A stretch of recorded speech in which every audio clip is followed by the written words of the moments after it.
Alors pour le cours de vendredi 14 janvier, donc nous allons terminer d'abord la partie théorème d'Ampère, donc la partie magnétostatique. Alors pour ceux qui n'étaient pas présents en cours mercredi, donc en présentiel mercredi, nous nous sommes arrêtés sur le cas de la nappe infinie, donc après la tranche infinie, la nappe infinie. Et donc je vais passer au solénoïde infini, cas du solénoïde infini.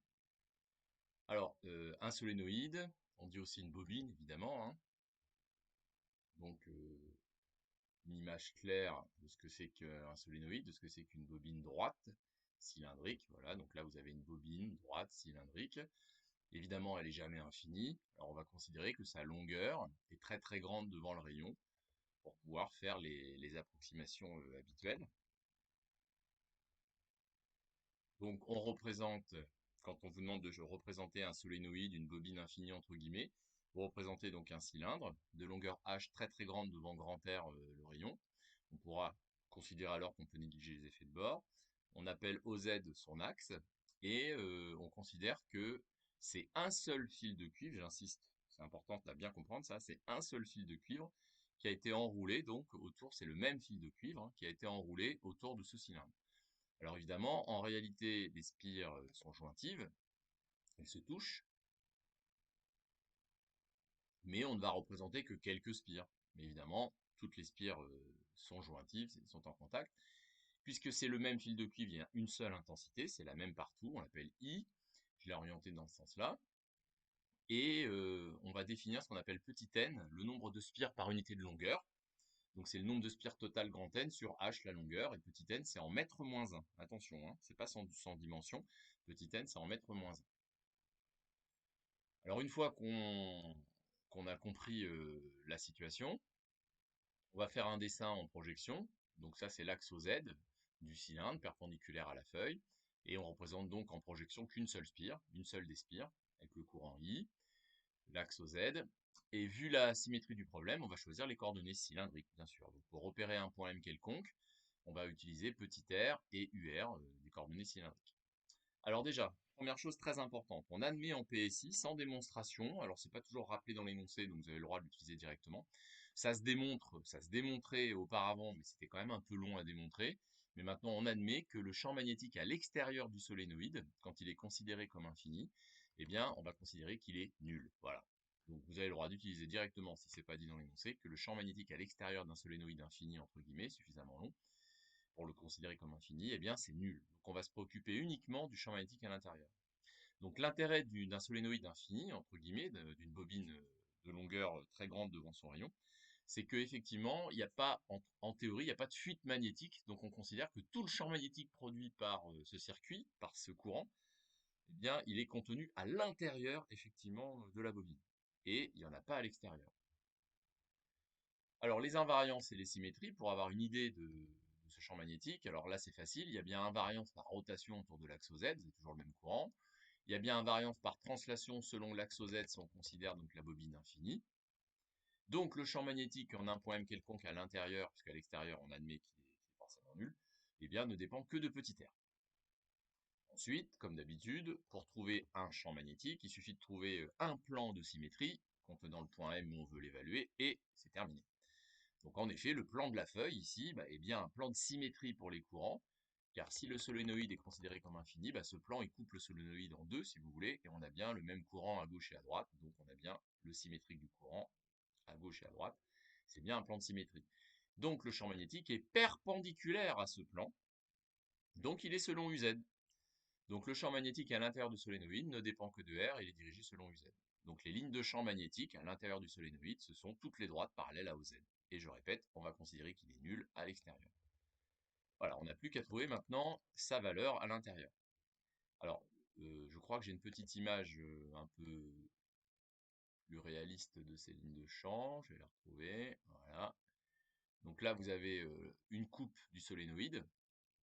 Vous avez les lignes de champ, qui sont donc toutes parallèles et équidistantes, hein, puisque on va voir que le champ magnétique, en fait, il va être uniforme à l'intérieur. Mais en réalité, vous avez des effets de bord. Donc les effets de bord, c'est aux deux extrémités, vous allez avoir des lignes de champ qui vont fuiter. donc qui vont rentrer ici, on appellera ça un pôle sud magnétique, et qui vont sortir ici, on appellera ça un pôle nord plus tard. Mais en tout cas, voilà, en réalité, il y a des effets de bord. Mais c'est vrai que dans cette zone-là, bien, le champ magnétique, il est quasiment nul. Il est effectivement quasiment nul, donc on ne représente pas de ligne de champ. Par contre, au voisinage des extrémités, il y a des effets de bord en réalité.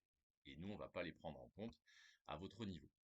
Alors pour trouver l'expression donc de ce champ magnétique, on va utiliser le théorème d'Ampère, évidemment. Donc là, j'ai fait un dessin en coupe avec l'axe OZ comme ceci.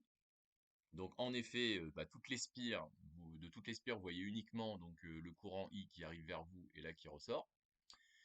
Et le point M qui nous intéresse, j'ai dessiné le champ magnétique qui est au point M parallèle à l'axe des Z, et on va appliquer le théorème d'Ampère sur un rectangle ou un carré, peu importe, de largeur grand L, dont une partie est à l'intérieur et une partie à l'extérieur.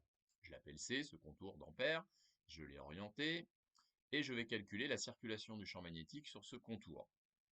Alors, c'est assez facile ici, puisque le champ magnétique il est nul à l'extérieur, donc il n'y a pas de circulation. Sur cette partie-là et cette partie-là, B scalaire dl, ça fait 0, puisque B selon uz, et là le dl, il serait perpendiculaire. Et il me reste uniquement la circulation sur cette partie-là. Alors sur cette partie-là, le champ magnétique, il est donc collinaire à dl, parce que j'ai fait exprès d'orienter C dans le sens de B. Ensuite, le champ magnétique, il est constant, il ne varie pas sur ce segment-là, puisqu'il ne dépend que de R, et petit r ne varie pas sur ce segment. Donc voilà, il nous reste uniquement B en M fois L. Ensuite, quelle est l'intensité qui traverse une surface quelconque s'appuyant sur le rectangle? Donc, je prends la surface du rectangle, je l'oriente d'après la règle de la main droite, et je constate effectivement que j'ai du courant compté positivement qui va traverser donc cette surface, et c'est bien petit i, alors petit i fois le nombre de spires contenus effectivement qui traversent cette surface. Donc le nombre de spires par unité de longueur fois la largeur grand L. Donc effectivement, il y a petit n grand L spires qui traversent la surface du rectangle. Donc mu0, petit n, grand L. Les grands L se simplifient et on obtient la très célèbre expression qu'il faudra apprendre par cœur parce qu'on va la rencontrer très très très souvent. Le champ magnétique à l'intérieur d'une bobine considérée comme infinie, à l'intérieur, il est uniforme en effet, et il vaut bien mu0 ni uz. Donc une expression très simple à retenir, mu0 ni uz. Voilà pourquoi, à l'intérieur du solénoïde, les lignes de champ elles sont parallèles, équidistantes, puisque le champ magnétique ne varie pas. Voilà. Et c'est une expression très simple à retenir. Très facile à contrôler avec petit n ou avec petit i. Bien, alors, il y a quand même un petit problème. Parce que ça fait apparaître une discontinuité. Alors, une discontinuité du champ magnétique à la traversée du solénoïde, puisque à l'extérieur il est nul, à l'intérieur il vaut mu0 ni. Donc il y a une discontinuité à la traversée de la surface latérale du solénoïde. Mais c'est une discontinuité apparente, puisqu'il n'y a jamais de discontinuité du champ magnétique en réalité. Alors, comment on lève cette discontinuité? Déjà, on va la vérifier avec la formule qu'on a vue la dernière fois, formule que vous n'avez pas à apprendre et qu'on vous donnera, n1,2 vecteur lb2-b1 égale mu0js. Je vais appeler 1 l'intérieur, 2 l'extérieur, n1,2 donc le vecteur perpendiculaire à la surface de 1 vers 2, c'est donc UR. Coordonnées cylindriques, c'est donc UR. B2, c'est donc vecteur nul, c'est le champ magnétique à l'extérieur. B1, c'est mu0 ni uz à l'intérieur. J'applique la formule dite de la discontinuité du champ magnétique à la traversée d'une surface de courant. Et je vais en déduire donc que JS, ce serait NI Uθ. Alors en effet, la densité surfacique de courant, ce serait NI Uθ, c'est bien en ampères mètre moins 1, hein, N c'est des mètres moins 1, I des ampères. C'est bien orthoradial et ça correspond effectivement à la nappe cylindrique de courant. Donc un solénoïde, si on considère que le fil de cuivre n'a pas de dimension, en fait un solénoïde c'est comme si c'était une nappe cylindrique de courant, comme si c'était une surface cylindrique de courant, portant une densité surfacique de courant JS en ampères mètre moins 1, qui vaut tout simplement NI Uθ. Voilà. Voilà l'explication de cette discontinuité apparente. Alors évidemment, en réalité, il y a continuité du champ magnétique. Pourquoi? Parce qu'en réalité, le fil de cuivre, il a une épaisseur. Et en réalité, le fil de cuivre, il transporte des courants volumiques, J, en ampères mètre moins 2, vecteur densité de charge électrique, et c'est bien le vecteur J qui apparaît dans les équations de Maxwell, c'est bien lui qui a un sens réel, réaliste, un vrai sens physique. Et donc en effet, quand on passe de l'intérieur à l'extérieur du solénoïde, on doit traverser effectivement l'épaisseur du fil de cuivre.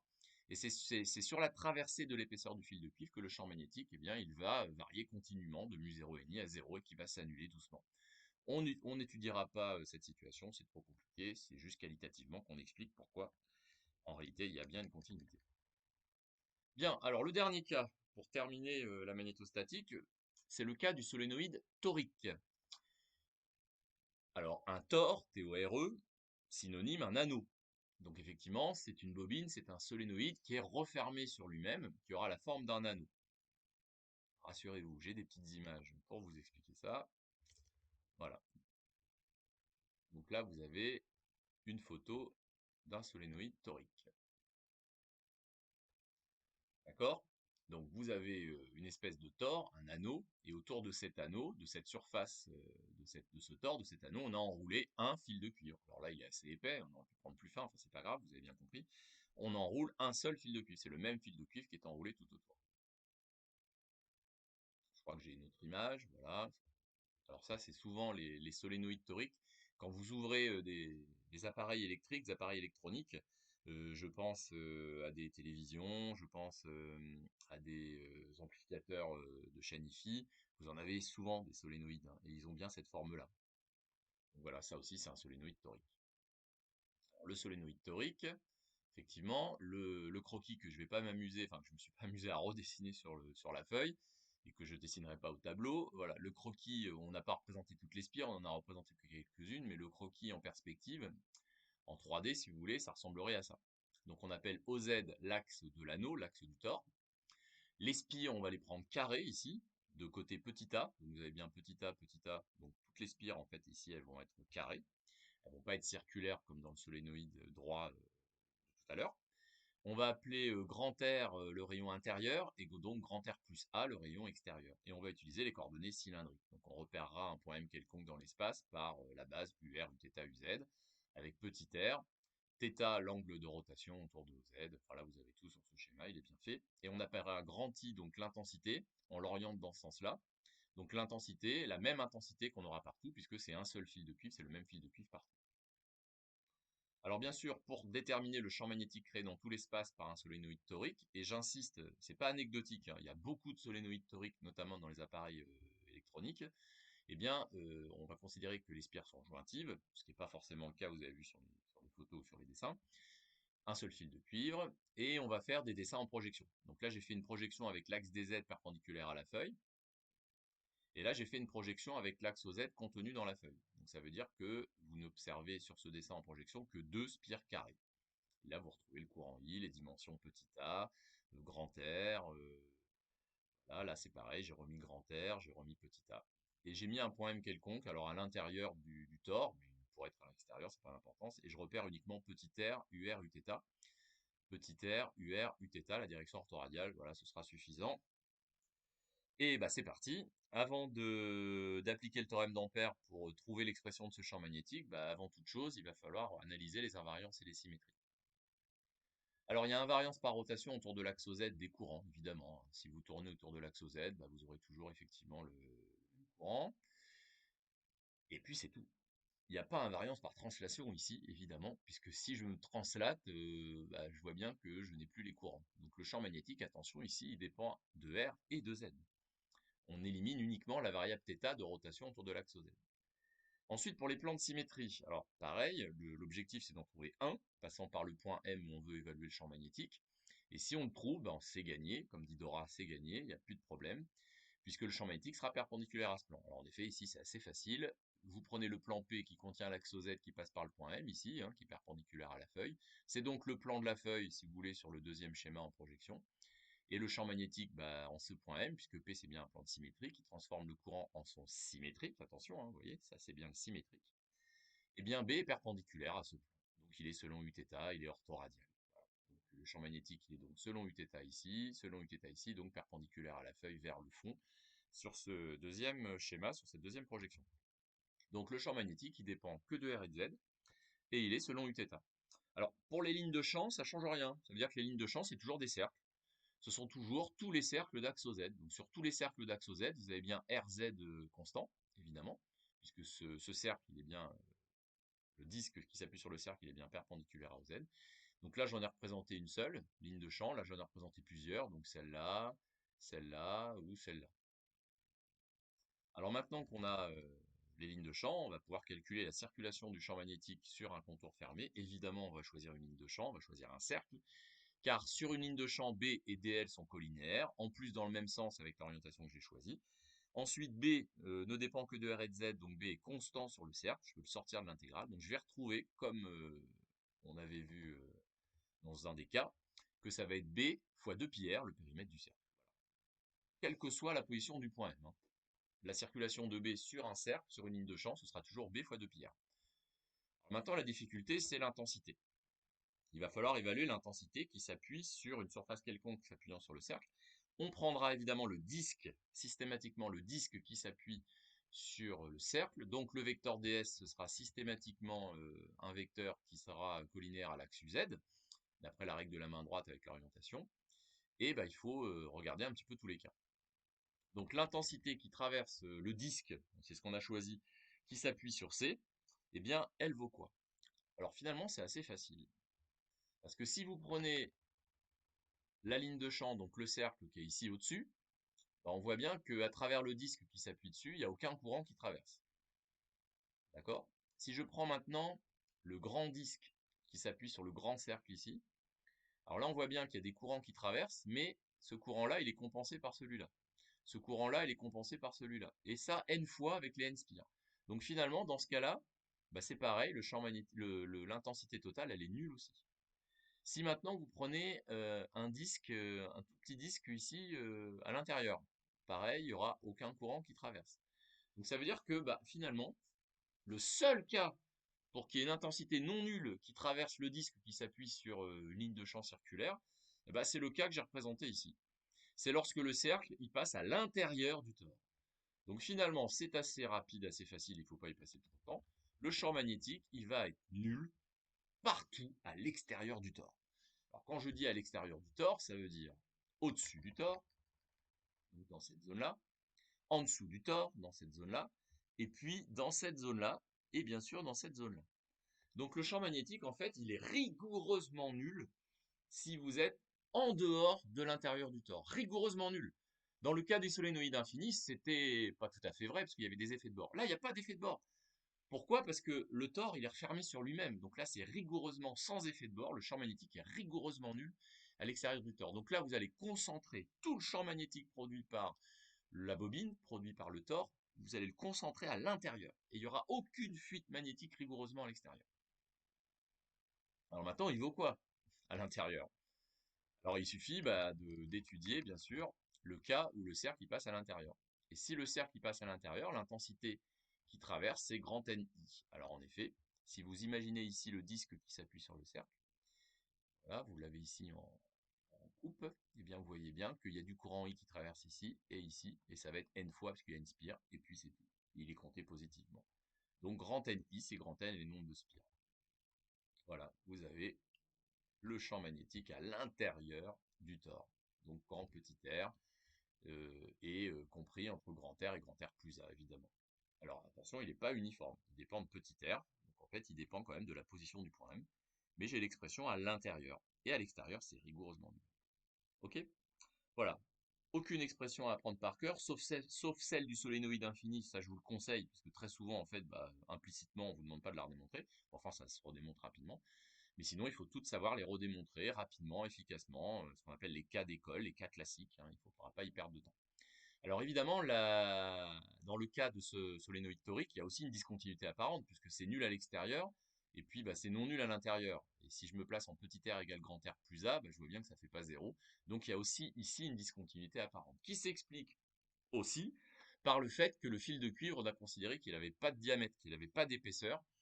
Or, en réalité, il a une épaisseur, et en fait, le champ magnétique, il va varier de manière continue en traversant l'épaisseur du fil de cuivre. Voilà. Il n'y dira pas plus, c'est une discontinuité apparente, encore une fois. Voilà, donc là, c'est terminé pour la partie magnétostatique, et c'est terminé pour le chapitre grand 3 sur l'électromagnétisme en régime stationnaire. Nous allons pouvoir passer maintenant à l'électromagnétisme dans l'ARQS, le chapitre grand 4. Alors il y a 5 chapitres en électromagnétisme. Le dernier chapitre portera sur le ferromagnétisme, l'étude des aimants, etc. Mais ça c'est pour la semaine prochaine. Alors l'électromagnétisme dans l'ARQS. L'ARQS, ça n'a pas changé, c'est toujours l'approximation des régimes quasi-stationnaires. Voilà. Encore une fois, on va maintenant étudier l'électromagnétisme en régime variable, mais quand ça varie pas trop vite. Alors bien sûr, il va falloir préciser ce que ça veut dire. mais en tout cas pas en régime variable quelconque. Ça, c'est pour plus tard. Et on va voir que ce sera lié à la propagation des ondes électromagnétiques. Donc l'électromagnétisme quand on est en régime variable, mais pas trop variable, ça varie pas trop vite, on va préciser, on parlera donc de la RQS, l'approximation des régimes quasi-stationnaires. On dit aussi quasi-permanent. Alors petit 1, définition et conséquences. Alors, je considère une distribution de charge quelconque, j'appelle D. Je prends un petit élément de volume d taux dans cette distribution, j'appelle P sa position dans un référentiel que je n'ai pas dessiné ici. Et dans ce petit élément de volume des taux, au niveau macroscopique, eh bien, je définis la densité volumique de charge, ρ en P à la date t, parce qu'attention, le temps va intervenir maintenant, on n'est plus en régime stationnaire rigoureusement, et le vecteur densité de flux de charge électrique J en P à la date t. Et je considère qu'ils sont non nuls, qu'ils varient dans le temps, et que si je déplace, si je prends un autre point P, bah, j'ai une autre expression. Maintenant, je prends une charge ponctuelle Q, qui à la date t occupe la position M, qui pourrait très bien être dans la distribution, mais je n'ai pas voulu compliquer. J'appelle V indice Q à la date t, sa vitesse dans le référentiel que j'ai choisi. Et là maintenant, écoutez bien. Le champ électrique et le champ magnétique créé en M à la date t, donc le champ électromagnétique, qui va donc produire l'interaction, la force de Lorentz, là où se trouve la charge ponctuelle Q en M à la date t, eh bien rigoureusement, c'est créé évidemment par la distribution D, mais c'est créé en partie par les charges qui se trouvent au point P. Donc c'est créé par P, donc au point M à la date t. Mais en M à la date t, je vais ressentir une interaction, d'accord, qui est due à la situation des charges et des courants au point P, pas à la date t, à t moins taux, où taux est un temps, évidemment, qu'on va appeler un retard. Donc je répète, c'est pas forcément évident à comprendre. L'action, l'interaction ressentie par la charge Q en M à la date t, elle est provoquée, elle est due à la situation des charges et des courants au point P, mais à t moins taux. Ça veut dire que l'interaction électromagnétique, elle est transmise, elle est propagée, elle est véhiculée du point P vers le point M, pas instantanément. Il faut un certain temps pour que les informations qui partent du point P atteignent le point M. Tout ça ne se fait pas instantanément. Alors en effet, on appelle taux PM sur C, donc la distance PM divisée par C, C c'est bien sûr une vitesse, une célérité, le retard provoqué par la propagation de l'interaction, la propagation du champ électromagnétique, la propagation de l'information électromagnétique. Donc en effet, l'interaction électromagnétique, le champ électromagnétique, pour exister au point M à la date t, il a été transmis, il a été transporté, il a été véhiculé par, c'est pas un mystère, les photons. L'interaction électromagnétique est véhiculée et transmise par les photons. Si vous dites les ondes électromagnétiques, c'est pareil, puisqu'il y a dualité onde-corpuscule. L'aspect corpusculaire, ce sont les photons, l'aspect ondulatoire, ce sont les ondes électromagnétiques. Donc l'interaction électromagnétique, elle est véhiculée par les photons. Donc pour que des charges et des courants en un point P interagissent avec une charge Q en un point M, eh bien des photons partent du point P et atteignent le point M. Et c'est quand ils atteignent le point M que la charge Q va ressentir une interaction, va pouvoir échanger de l'énergie, échanger de la quantité de mouvement, du moment cinétique, subir une action. Donc l'interaction électromagnétique, comme toutes les interactions fondamentales en physique, est véhiculée par des particules ou par des ondes, dualité onde-corpuscule. Et tout ça ne se fait pas instantanément. Alors, je ne l'ai pas noté, mais c'est juste pour votre culture. L'interaction gravitationnelle, elle est véhiculée par les ondes gravitationnelles. Maintenant, on sait qu'elles existent. On parle de particules, les gravitons. On ne les a pas encore mis en évidence. L'interaction électromagnétique, on vient de voir que c'est par les photons, les ondes électromagnétiques. Et il y a deux autres interactions fondamentales. C'est l'interaction forte, qui n'intervient que à l'échelle des noyaux des atomes. L'interaction forte, elle est véhiculée par les gluons. Voilà, ça ce sont les particules, ils s'appellent comme ça. Et l'interaction faible, qui n'intervient que dans des cas particuliers de radioactivité, qui elle est véhiculée par les bosons. Voilà. Mais bon, l'interaction forte, l'interaction faible, ce sont des interactions un petit peu plus exotiques à votre niveau. Et il n'y a pas d'autres interactions fondamentales pour l'instant en physique, on n'en a pas trouvé d'autres. Toutes les autres interactions, les forces de contact, les forces de frottement, etc., bah, fondamentalement, ça s'explique par une des 4 interactions fondamentales. Donc très souvent l'interaction électromagnétique ou l'interaction gravitationnelle, bien sûr. Donc il n'y a que 4 interactions fondamentales en physique. Et puis vous, cette année, il n'y en a que 2 qui vous intéressent, l'interaction gravitationnelle et l'interaction électromagnétique. Voilà, toutes les autres forces s'expliquent par ces interactions fondamentales. Pour l'instant, il n'y en a pas d'autres, on n'en a pas découvert d'autres. Bien, l'interaction électromagnétique, elle est véhiculée, le vecteur de cette interaction, c'est le photon. C'est pas une grosse surprise pour vous, hein. Alors, pour ceux qui ont un petit peu de mal à comprendre, alors évidemment, les photons, ils se déplacent à la célérité c de 3 × 10 × 8 mètres par seconde dans le vide. C'est la vitesse des ondes électromagnétiques, c'est la vitesse de la lumière dans le vide, il n'y a pas de problème. Si vous voulez bien comprendre la problématique, imaginez le Soleil. Le Soleil, il interagit avec la Terre. Autrement dit, le Soleil, il envoie de l'énergie vers la Terre, il envoie une interaction électromagnétique vers la Terre. Et cette interaction électromagnétique, elle est bien véhiculée par les ondes électromagnétiques, par les photons, par la lumière que le Soleil il envoie vers la Terre. Et cette interaction électromagnétique envoyée par le Soleil vers la Terre, elle n'arrive pas instantanément sur la Terre. Elle met environ 8 minutes à arriver, parce qu'il y a à peu près 150 millions de kilomètres entre le Soleil et la Terre, et que cette interaction, ces photons, ils se déplacent à 3 × 10 × 8 mètres par seconde. Donc si un jour le Soleil s'éteint, eh bien, à la surface de la Terre, l'interaction, la lumière va arrêter d'arriver sur Terre 8 minutes après. Si vous préférez, vous allez voir le Soleil s'éteindre 8 minutes après. Quand vous observez une nuit étoilée sans nuages, une galaxie, bien souvent cette galaxie en fait elle n'existe plus, ou alors elle a beaucoup évolué. Pourquoi? Parce que la distance entre cette galaxie et la Terre est de plusieurs milliards d'années-lumière. Ça veut dire que la lumière elle met plusieurs milliards d'années pour arriver sur la Terre. Donc la lumière que vous réceptionnez, en fait, elle a été envoyée par la galaxie ou par l'étoile il y a très très très longtemps, et depuis, certainement que cette étoile elle a explosé, elle est devenue un trou noir, ou alors elle n'existe plus du tout. Enfin, en tout cas, il faut vraiment bien réfléchir à ça. Donc, en résumé, l'interaction électromagnétique est véhiculée par les photons à une célérité qui est très grande mais qui n'est pas infinie. Donc, il y a un temps de parcours, il y a un retard dû à la propagation qui vaut PM sur C. On appelle taux le retard provoqué par la propagation de l'interaction électromagnétique provoquée par la propagation des photons. Voilà pourquoi l'électromagnétisme en régime variable quelconque, c'est compliqué. Mais nous, dans la RQS, on va simplifier. C'est-à-dire que quand on veut étudier des situations variables en électromagnétisme, mais à petite échelle, je pense à des circuits électriques, etc., des circuits électroniques, par exemple la propagation de l'énergie électrique sur les réseaux EDF, c'est pas la peine de s'embêter avec l'électromagnétisme en régime variable quelconque, vous allez comprendre pourquoi. Donc je vais appeler grand T la période de variation des sources, donc des charges et des courants. Par exemple, c'est la période de variation du signal produit par un générateur. Grand T la période en secondes, eh bien on va pouvoir oublier, faire comme s'il n'y avait pas de retard taux provoqué par la propagation de l'interaction électromagnétique, et considérer ainsi que la transmission de l'interaction électromagnétique est instantanée ou quasi instantanée, et ça va être ça la RQS. Alors la condition, bien sûr, c'est que cette période, il faut qu'elle soit très très grande devant taux. Donc en effet, si le temps de parcours des photons pour aller d'un point à un point B, c'est une microseconde, et si la période de variation, c'est, je sais pas, une seconde, c'est clair que le temps que ρ et j changent de valeur, les photons, ils sont arrivés quasi instantanément. Voilà, c'est ça la RQS. La RQS, c'est considérer que la période de variation, le temps qui va caractériser la variation dans le temps des charges et des courants, donc des sources de ce qui va produire l'interaction électromagnétique, on va supposer que cette période elle est très très grande devant le temps de parcours des photons. Alors pour valider tout ça, on va définir un critère très simple à appliquer. On va appeler grand D la distance maximale PM.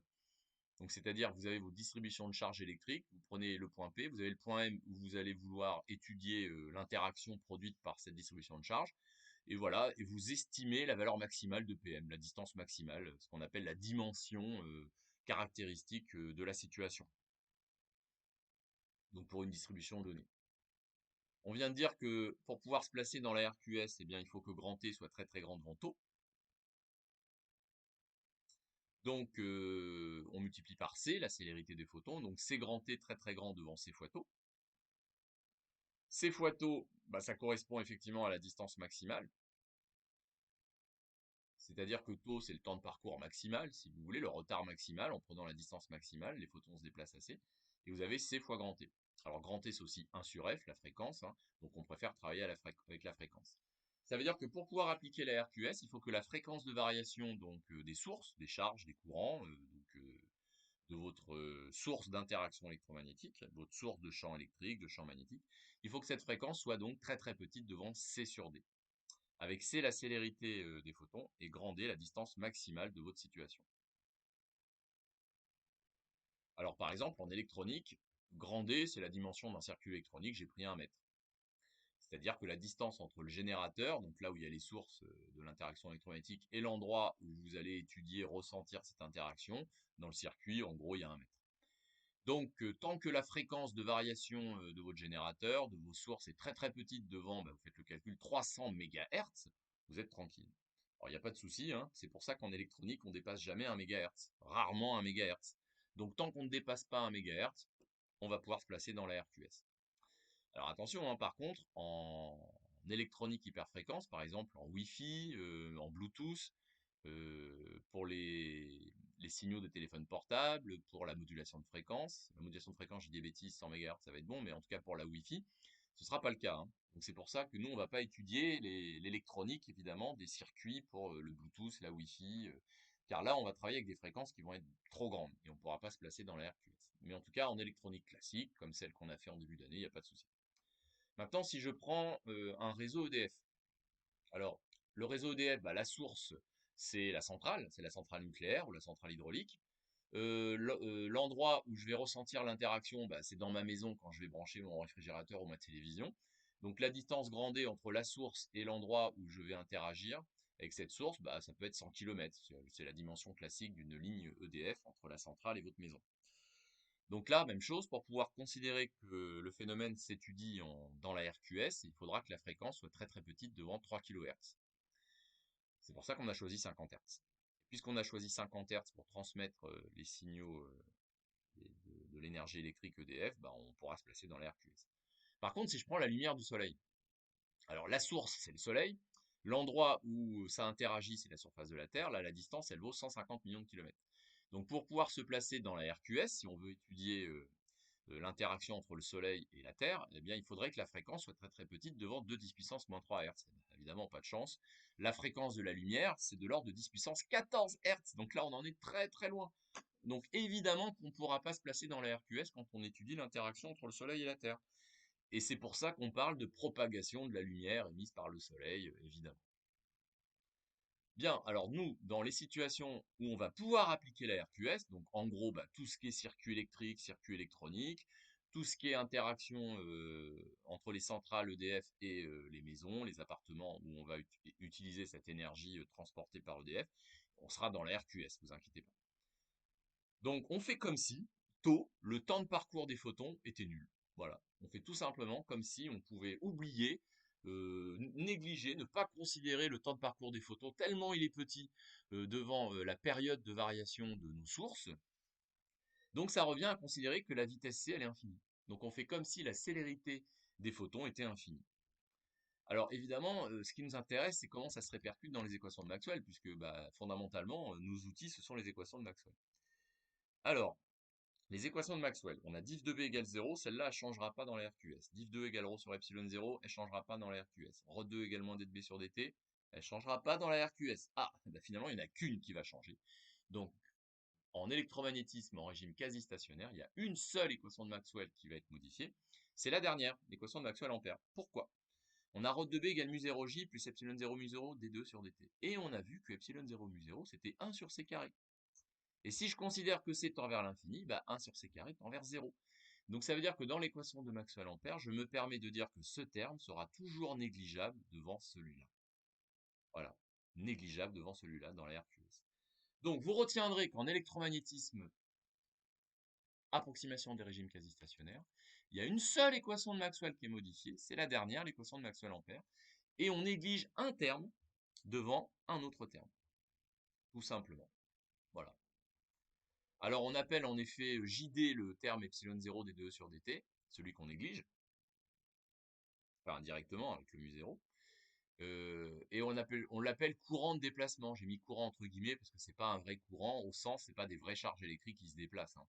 Mais c'est vrai qu'il a la dimension de l'ampère mètre moins 2 comme le vrai courant J. Et en fait dans la RQS on considère que JD est très très petit devant J en fait. Hein, dans l'équation de Maxwell-Ampère, vous avez bien vu, il y a juste le mu 0. Juste le mu 0 que j'ai mis en facteur, et ça revient à dire qu'on néglige le courant de déplacement JD devant J. Bien. Alors, les choses sympathiques pour vous. en électromagnétisme à RQS? Bah, c'est que div de B égale 0, ça change pas. Rho de B égale mu0j, on vient d'expliquer que ça allait pas changer. On allait juste mettre le temps t pour montrer qu'on était conscient que c'était quand même un régime variable dans le temps, mais qui varie pas trop vite, on vient d'expliquer. Ça veut dire que les équations de Maxwell, bah, en fait, on retrouve exactement les mêmes qu'en magnétostatique.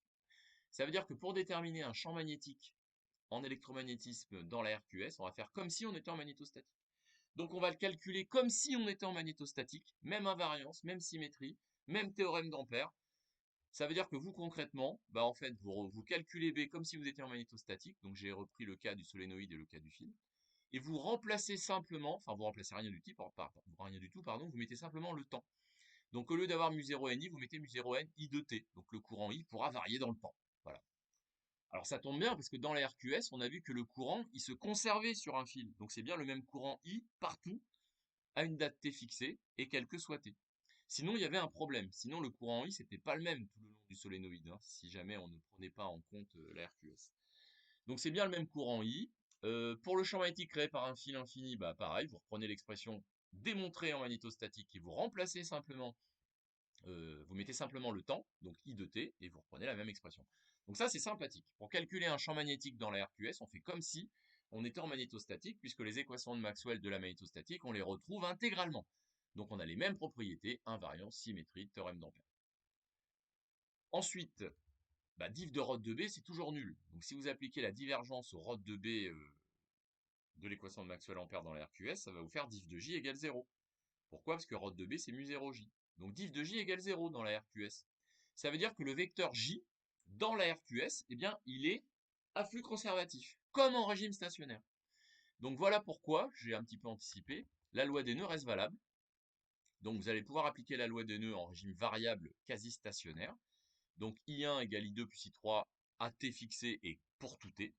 Et l'intensité, elle se conserve le long d'un tube de courant électrique, donc le long d'un fil électrique. On a bien la même intensité partout sur le fil à une date t, et quel que soit t. Voilà, c'est bien ce que je vous ai dit pour le fil infini ou pour le solénoïde. Donc là, c'est assez sympathique. En gros, on fait comme si on était en régime stationnaire, on met juste le temps en indice dans les, dans les grandeurs, et c'est tout. Eh ben non, pas de chance, ça va pas être si joyeux que ça. Parce qu'il y a quand même un cas. Deuxièmement, la loi de Faraday. Alors en effet, pour le champ électrique, ça va pas être la même musique.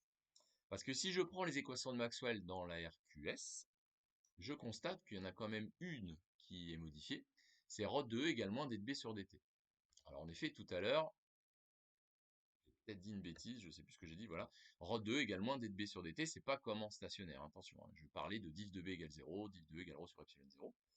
Donc on a bien les mêmes équations de Maxwell qu'en magnétostatique pour le champ B, mais pas du tout pour le champ électrique, puisqu'il y a Maxwell-Faraday, Rho de E égale moins d de B sur dt. Et puisque B va pouvoir varier dans le temps, Rho de E ne va plus être égal à 0. Donc attention, alerte rouge. Dans la RQS, le théorème de Gauss sera toujours applicable, inchangé, puisque l'équation de Maxwell-Gauss n'est pas modifiée. Mais par contre, Rho de E égale moins d de B sur dt. Donc on aura une autre propriété, autre qu'en électrostatique. Et ça va être la loi de Faraday. Alors la loi de Faraday, bah, en fait, c'est celle que vous connaissez depuis la première année. Hein. Vous allez voir pourquoi. Alors, on ne calcule pas le champ électrique comme en électrostatique. On ne peut pas calculer le champ électrique comme en électrostatique. Pourquoi? Parce qu'en électromagnétisme dans la RQS, les sources de champ électrique, ça ne va pas être que les charges. Ça va être les charges et les courants. Pourquoi? Bah parce que B, indirectement, va être source de E. Et les sources de B, c'est J. Donc là, ça veut dire que pour calculer un champ électrique dans la RQS, en régime variable dans la RQS, il va falloir prendre en compte toutes les sources, les charges et les courants. Alors qu'en électrostatique, on ne prenait que les charges. Alors, cette loi de Faraday, pour la démontrer, on va reprendre la structure géométrique pour pouvoir appliquer le théorème de Stokes-Ampère, puisqu'il y a un rotationnel dans l'équation de Maxwell-Faraday, Rho de E. Alors toujours la même chose, hein, le contour fermé fixe, la surface ouverte quelconque fixe s'appuyant sur le contour, le même paramétrage que d'habitude, la règle de la main droite pour orienter le vecteur ds. On calcule la circulation du champ électrique sur ce contour fermé fixe C. D'après le théorème de Stokes-Ampère, c'est le flux de Rho de E sur une surface ouverte quelconque s'appuyant sur C. Et Rho de E, c'est de moins dB sur dt. Alors là, on va faire un petit tour de passe-passe. Pourquoi? Parce que le domaine d'intégration, il est fixe. Donc le vecteur ds, il ne bouge pas. La surface S, elle ne bouge pas. Donc je me permets de sortir moins d sur dt de l'intégrale et dire que c'est moins d sur dt De quoi? Eh bien, du flux de B à travers S s'appuyant sur C. Ok? Si vous préférez, c'est parce que la dérivée de ds par rapport au temps, elle est nulle. Parce que le domaine d'intégration ne bouge pas. Vous reconnaissez évidemment ici le flux du champ magnétique, qu'on va appeler le flux magnétique, bien sûr. Donc la loi de Faraday, eh bien, c'est la circulation du champ électrique sur un contour fermé, qui n'est pas égal à 0 comme en électrostatique, non pas du tout. C'est égal à moins la dérivée par rapport au temps de l'intégrale double de B scalaire ds. Sur une surface ouverte quelconque s'appuyant sur C, on prendra bien sûr celle qui nous arrange. C'est ça la loi de Faraday.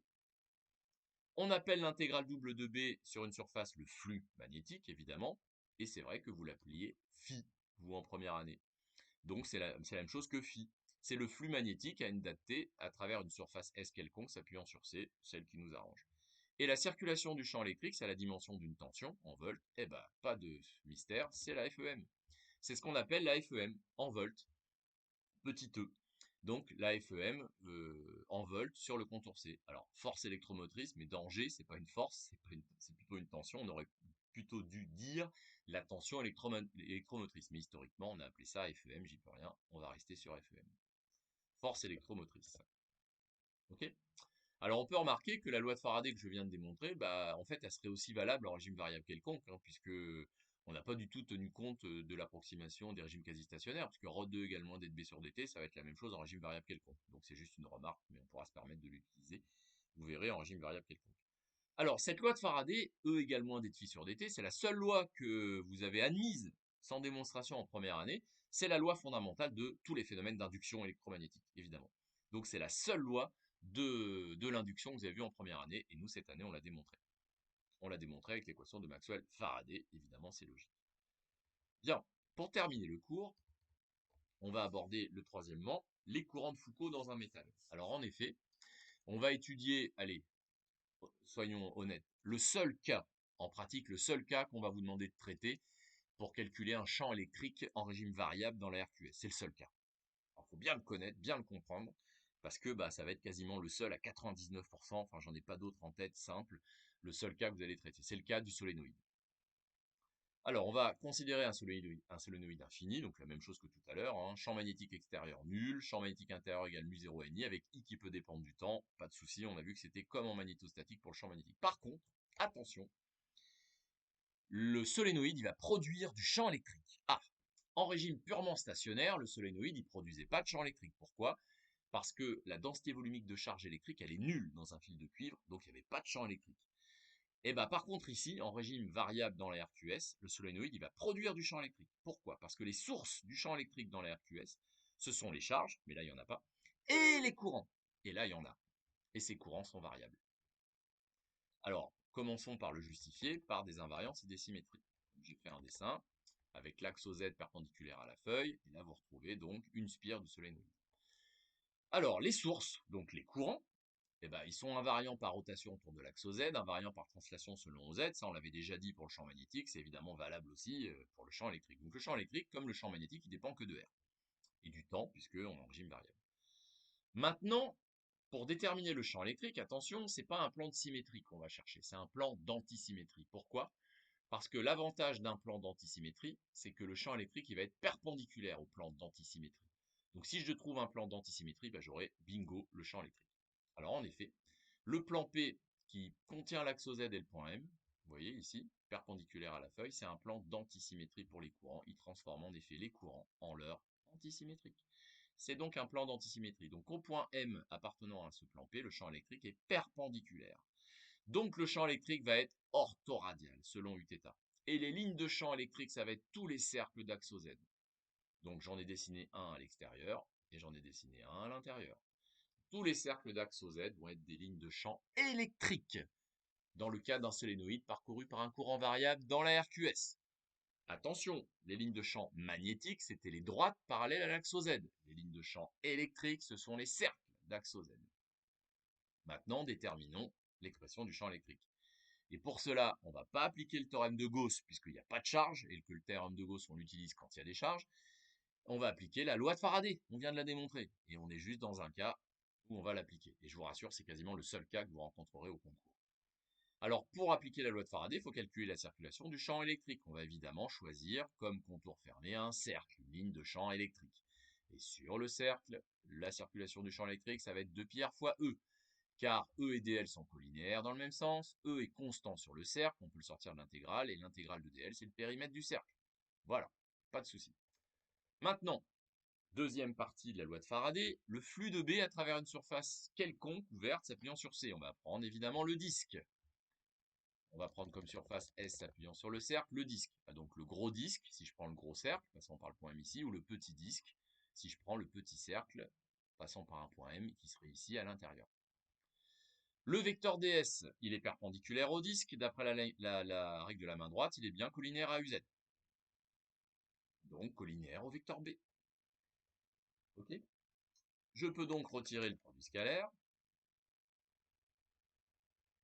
B scalaire ds, ça fait B fois ds. Et là, B, c'est facile. B, il vaut soit 0, si je suis à l'extérieur du solénoïde, soit mu0 ni, et c'est uniforme si je suis à l'intérieur. Donc en effet, si R est plus grand que A, donc si je prends le grand cercle, eh bien, sur la surface du grand disque, il va y avoir du champ magnétique que sur cette partie-là. Donc sur le disque de rayon petit a, donc uniquement la partie du disque qui coupe l'intérieur du solénoïde. En dehors, B est nul, donc il n'y en a pas. Donc voilà pourquoi, si je suis à l'extérieur du solénoïde, je vais prendre comme surface pi a carré, donc mu0 ni, le champ magnétique, fois la surface concernée, donc là où il y a du champ magnétique, mu0 ni. Okay, en dehors, B est nul. Et si R est plus petit que A, je prendrai donc mu0 ni, fois la surface concernée, c'est-à-dire ici, pi petit r carré, car si je prends le petit cercle, donc le petit disque, eh ben c'est toute la surface du disque qui est concernée par du champ magnétique, puisque toute la surface est à l'intérieur du solénoïde. Donc je prends alors comme surface pi r carré. Voilà pourquoi j'obtiens, pour le champ électrique créé par le solénoïde, en régime variable dans l'RQS, eh bien, deux expressions non nulles. À l'extérieur, moins mu0 n a carré sur 2r di sur dt uθ. À l'intérieur, moins mu0 n r sur 2 di sur dt uθ. Je constate que c'est pas la même expression. Donc le champ électrique créé par un solénoïde, il est non nul à l'extérieur et il est non nul à l'intérieur. Donc attention, B est nul à l'extérieur, mais pas le champ électrique. Pourquoi? Parce que le flux de B est variable à travers une surface s'appuyant sur une ligne de champ. Donc le champ électrique, il n'est pas nul à l'extérieur. Je constate qu'il y a bien continuité en R égale A, que le champ électrique, il est bien défini partout. En R égale 0, c'est bon, il est nul. Et quand R tend vers l'infini, il tend vers 0. Donc tout va bien, il est continu, il est défini partout. Je peux même constater que c'est cohérent. Si l'intensité est constante, dI sur dt est nul, et il n'y a pas de champ électrique nulle part. Je retrouve la situation statique, où il n'y a pas de champ électrique créé par du courant en situation statique. Alors maintenant, on va faire quoi de ce champ électrique? Eh bien, on va parler d'une application concrète. C'est celle des fours industriels, où on va faire fondre des cylindres métalliques. Donc si vous placez un cylindre métallique, par exemple ici en aluminium, à l'intérieur d'un solénoïde, donc d'une bobine, là vous le faites rougir, vous le faites chauffer, mais on pourra aller jusqu'à le faire fondre. Ok? Donc là, en fait, le solénoïde il est à l'intérieur ici de la machine, on va pouvoir le faire fondre et ensuite le couler, et le couler dans des moules pour faire des pièces métalliques. Donc j'imagine un cylindre de même dimension que le solénoïde, même rayon A, même longueur H, un cylindre métallique constitué d'un conducteur ohmique de conductivité électrique gamma, homogène, etc. Et je vais le placer à l'intérieur du solénoïde, comme sur la photo. Voilà, je vais le placer à l'intérieur du solénoïde. Alors on va expliquer pourquoi il va chauffer et pourquoi il va fondre. Alors pourquoi? Parce qu'à l'intérieur de ce solénoïde, je viens de constater que si le courant I, bien sûr, il est variable, je viens de constater qu'il allait y avoir des courants. Pourquoi? Parce qu'il va y avoir du champ électrique. Et donc, dans le métal où je peux appliquer la lodome locale, J égale gamma E, s'il y a du champ électrique, il y a des courants. Donc, je vais avoir des courants. On appelle ça des courants induits, parce que c'est des courants qui apparaissent comme par magie, si vous voulez, qui n'ont pas été créés par des générateurs, qui sont apparus par induction. On les appelle aussi des courants de Foucault, parce qu'ils vont circuler dans tout le volume, dans toute la masse, dans tout le volume du métal. Voilà ce que c'est que les courants de Foucault. Les courants de Foucault, ce sont en fait des courants électriques induits qui vont circuler dans la masse d'un métal, et ce métal, il n'est pas relié à un générateur. Donc ces courants, ils apparaissent par induction. Et ils sont produits, en fait, vous avez compris, par un champ magnétique variable, donc par un champ électrique créé par champ magnétique variable, équation de Maxwell-Faraday. Alors, le champ électrique, on sait comment il est, hein, les lignes de champ électrique, ce sont les cercles d'axe Z, donc les lignes de courant électrique, eh ben, ce sont des cercles d'axe Z. Donc les courants électriques, en fait, ils vont circuler. Ça va être comme si on avait plein de lignes de courant électrique circulaires dans toute la masse du solénoïde autour de OZ. Ça va donc provoquer de l'effet Joule. Qui dit courant circulant dans un conducteur ohmique dit effet Joule. Et la puissance volumique dissipée par effet Joule en watts mètre point 3, on a déjà vu l'expression, c'est J scalaire E. Donc gamma E carré. Et puisqu'il y a du E, eh ben c'est pas nul. Et c'est ça qui va faire chauffer le métal et qui va aller jusqu'à le faire fondre. Alors, je vous cache pas qu'il y a une petite difficulté intellectuelle quand même. Pourquoi? Parce que les courants J induits, les courants de Foucault qui vont apparaître dans le métal, eh ben, ils vont produire du champ magnétique, comme tout courant. Et ce champ magnétique, on va l'appeler B induit. Ça veut dire que le champ magnétique total, en réalité, c'est B plus B induit. Ça veut dire que le champ magnétique variable qui produit le champ électrique, qui produit les courants de Foucault, en réalité, c'est pas B, c'est plutôt B plus B induit. Mais ce champ électrique total, c'est lui qui produit J, et J produit B induit. Donc là, on est en train de perdre la tête, on est sur ce qu'on appelle un phénomène d'asservissement. Pourquoi? Parce que le B créé par le solénoïde produit du champ électrique, donc des courants qui produisent du B induit, mais le B total, il est donc modifié, donc le E total est modifié, donc le J total est modifié, donc le B induit est modifié, etc., etc. On est sur un problème, un cercle vicieux, si vous voulez, un problème avec de l'asservissement. Comment on lève la difficulté à votre niveau? À votre niveau. En considérant que le champ magnétique induit créé par les courants de Foucault, il est pas nul évidemment, mais il est toujours très petit devant B, le champ magnétique créé par le solénoïde tout seul. Voilà.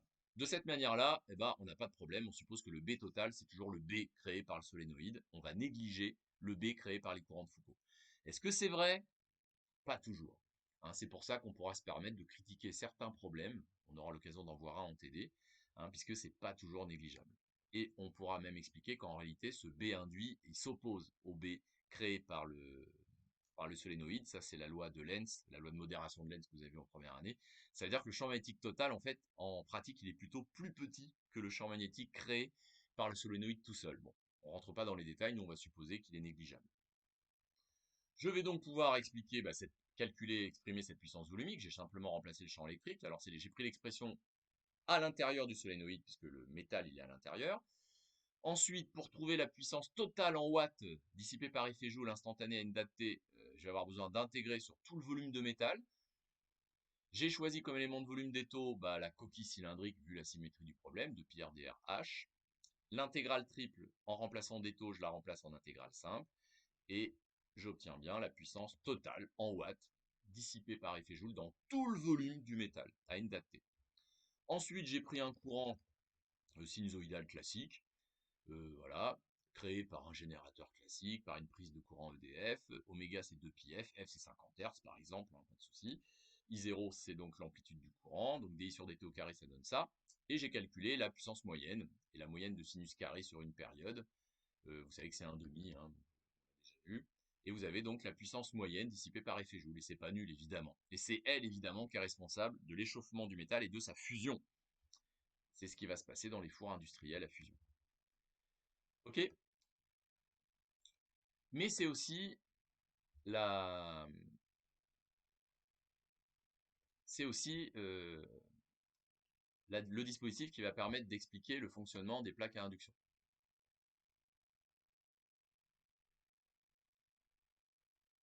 Alors, pour les plaques à induction, on va juste regarder un petit schéma, hein, c'est tout.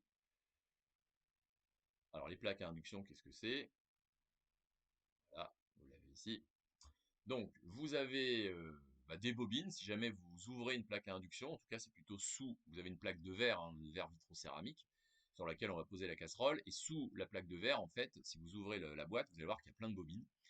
Des bobines de fil de cuivre qui sont reliées évidemment par une prise de courant à une prise EDF. Et vous allez faire circuler donc un courant sinusoïdal de fréquence 50 Hz dans ces bobines. Et ces bobines vont donc produire un champ magnétique variable. Ce champ magnétique variable, eh bien, il va produire un champ électrique dans la couche métallique qu'il y a au fond de la casserole. Et donc, dans cette couche métallique, vous allez avoir des courants de Foucault. Et ce sont ces courants de Foucault qui vont produire de l'effet Joule et qui vont chauffer l'eau qu'il y a dans la casserole ou cuire les aliments qu'il y a dans la casserole. Donc, vous allez avoir des courants induits. Ok, on appelle inducteurs évidemment les bobines, car l'inducteur, c'est ce qui va induire les courants de Foucault, donc les courants induits, et donc produire l'effet Joule, et donc chauffer ou cuire les aliments. Voilà. Les courants de Foucault sont aussi à la base du fonctionnement des plaques à induction. Donc en réalité, ce qui chauffe, c'est pas la plaque. Vous pouvez mettre votre main sur le verre vitrocéramique. Ce qui chauffe, c'est pas la plaque. Ce qui chauffe, c'est la casserole directement. En réalité, plutôt le fond de la casserole, qui est une épaisseur de métal dans laquelle va circuler des courants de Foucault. Voilà. Alors, je vais arrêter là. J'avais mis tout le cours, tout le chapitre sur l'électromagnétisme dans l'RQS. Je pense que voilà, il y a la page 68 qui a été décalée par rapport à la page 69. C'est pas grave. On s'arrête ici. Donc, le prochain cours en présentiel ou en distanciel sera donc mardi, avec l'interro en présentiel ou en distanciel qui est prévu, qui portera sur l'électrostatique. Voilà, je préfère vous le dire hein, si vous voulez réviser de manière efficace. Qui portera sur l'énergie magnétique, mais ça, on verra ça au prochain cours. Voilà, ce sera tout.